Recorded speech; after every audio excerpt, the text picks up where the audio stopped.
আত্মনিৰ্ভৰ আঁচনিৰ অধীনত এইবাৰ আমি 2 লাখ যুৱকক 2 লাখকৈ টকা আমি আগবঢ়াবলৈ সিদ্ধান্ত লৈছোঁ। তাৰমানে কিমান টকা? 4,000 কোটি টকা। যদি 2 লাখ কৰি 2 লাখেদি 2 লাখ আমি পূৰণ কৰোঁ, 4,000 কোটি টকা। এই টকাখিনি দি যদি আমি ব্যৱসায় এটা নিৰ্মাণ কৰিব পাৰোঁ, প্ৰধানমন্ত্ৰীৰ মুদ্ৰা যোজনাত গ্যাৰেণ্টি নিদিয়াকৈ আমি 20 লাখ টকা পৰ্যন্ত ভৱিষ্যতে ঋণ লোৱাৰ ৰাস্তা মুকলি হৈ যায়।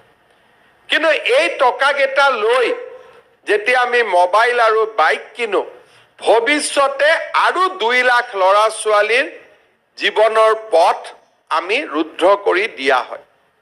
মই আশা কৰোঁ যে চৰকাৰে আগবঢ়োৱা পুঁজি বিনা পইচাত বিনা কষ্টত অহা বুলি নধৰি যে আমি যদি ভাল কাম কৰিব পাৰোঁ, আজি জালুকবাৰীত হোৱা আঁচনিটো কমলপুৰত হ'ব, কমলপুৰত হোৱা আঁচনিটো ৰঙিয়াত হ'ব, ৰঙিয়াত হোৱা আঁচনিটো নলবাৰীত হ'ব, নলবাৰীত হোৱা আঁচনিটো বৰক্ষেত্ৰীত হ'ব, বৰক্ষেত্ৰীত হোৱা আঁচনিটো ধৰ্মপুৰত হ'ব।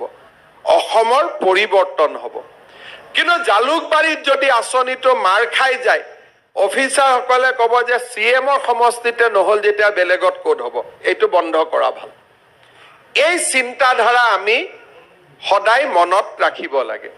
মই পুনৰ এবাৰ এই গোটেই আঁচনিটো যাতে সুন্দৰভাৱে ৰূপায়ণ হয়, তাৰ বাবে মই আটাইকে অনুৰোধ কৰিম